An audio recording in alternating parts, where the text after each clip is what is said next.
welcome to Buildings of Tomorrow. My name is Jon Lester, and in today's episode we are talking about the democratization of building management. I'm really happy to be joined to talk about this topic again by Alex Rohweder, the CEO of J2 Innovations. Alex, thanks for joining us. Thanks for having me. It's an absolute pleasure. Now, we've talked about this topic a little bit before, but let's remind everyone who's listening today, when we talk about democratization of building management, what are some of the challenges that this really addresses? Yes, so our industry, the building automation industry, has traditionally focused, I would say, on the bigger buildings, the airports, the big hospitals, the universities.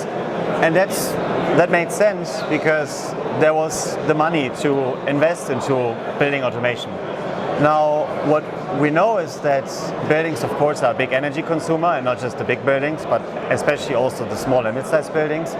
And with the pressure that we have on reducing the carbon footprint in the world, buildings consuming 40% of the global energy, we realized that building automation is not something that should just be privileged to those bigger buildings, but it should be actually something that is also accessible to the small and mid-sized buildings.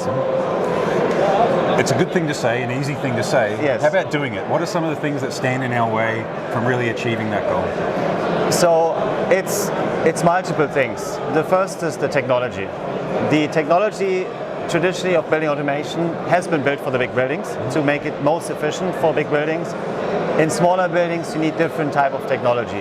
In the engineering process, it needs to be simplified because you cannot afford the integrator that is very sophisticated, but it's rather something for a more simple installer, I say. But also in operation, it's different. You know, if you have a big hospital, for example, there's a facility manager trained on the topic and can afford to really understand a product that manages the building by heart, in depth. But if you go into a small mid-sized building, a facility manager is maybe the math teacher that is doing this between his one or other math class. So you need to also simplify the operational side of it. So the technology has to become simpler, both in the engineering but also in the operational side. Right. So that addresses the technology side, but you talked here about these different stakeholders. Yes.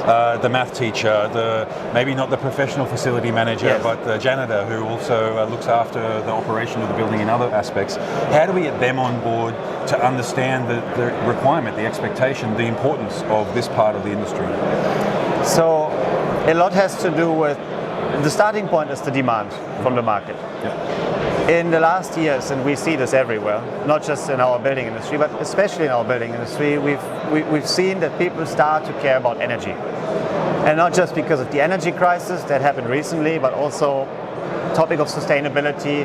How can we as an industry contribute to reducing the overall carbon footprint in the world? So the awareness is greater, and the awareness is not just limited to those that have the big facilities. And so that increases the demand as a first step. The other thing that's also happening is the regulatory environment is changing. There is now EPBD in Europe, for example, which says that every building of a certain size, whether small size, has to have a certain level of automation going forward. So that will make a change, and once implemented in local law, that will actually become effective. And with that in combination, then also the channels are starting to realize that and talk about it. The installers, the equipment companies, they start to realize, hey, there is something out for us that is beyond just the equipment, beyond the electrical cabinets, beyond just putting the HVAC system in or putting the lighting fixtures in. There's a way to contribute to that energy efficiency movement.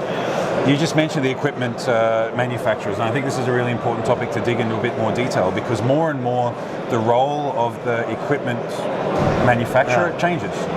How important are they to really facilitate the shift? Yeah, so you have to think about it this way.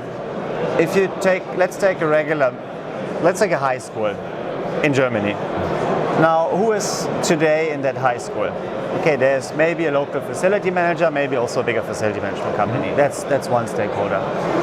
Then there is an electrical installer, because every building has an electrical cabinet. Yep. And then there is oftentimes an HVAC installer, or there's almost always an HVAC installer, because every building has a gas boiler or a heat pump, or maybe even a rooftop unit.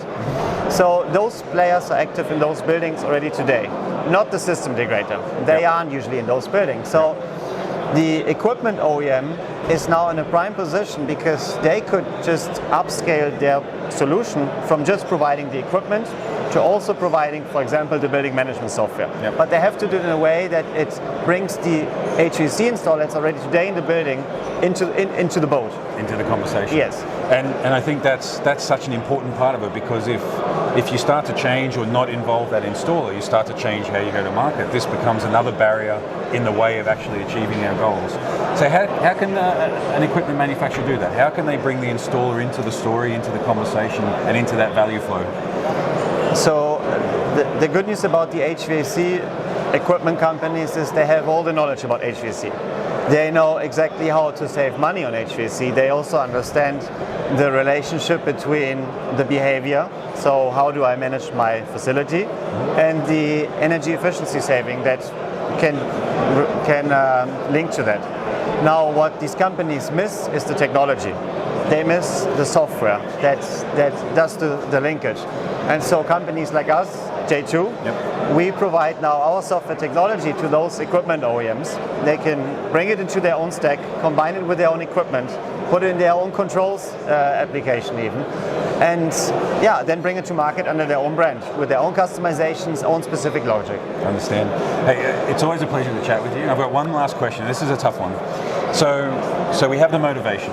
We have the regulation, we have the expectation.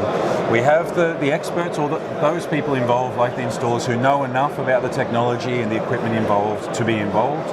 We have the technology that's starting to come more and more, like, as you mentioned yourselves, from J2 Innovations, that really deliver the solutions for this. What's next? What's next in our industry? What has to happen so that we start to get from where we are today to where we need to be tomorrow? I'm always a fan of getting right what hasn't been done yet before starting to build the next idea. So I know we talk a lot about AI now and analytics, and I'm also of the strong belief that AI and analytics will play a role in the future, for example, removing more and more of the manual processes of managing and optimizing a building. But for now, I think the most important is, that's why democratization is not about creating something new in the sense of a new value proposition, but making an existing value proposition available to a bigger group of buildings in our case. I think the key is just getting that democratization of building automation to move from a vision and idea into reality. Right. So it's a lot about execution, implementation. Most equipment companies, for example, haven't done this yet. They haven't started providing this type of applications into the market. So I think what's next is really that we get the story to life, and we also fulfill the requirements that come along with the legislatory changes and so on. So it's a lot about implementation and execution. Which is a good thing, right? If it comes down to implementation, execution, we have all the tools. It's just actually making it happen. Correct. Understand. That's so true. Hey Alex, thanks so much for the time. It's really a pleasure. As always. As always. And thanks everyone for joining us here for this episode. Like always, please remember to like, share, comment, subscribe wherever you're listening or watching us, and keep your eye open, because every couple of weeks we have new episodes for you to talk to exciting colleagues and exciting experts like Alex on topics like the democratization of building management. It's a tough one. Thanks everybody. We'll see you soon. Thank you.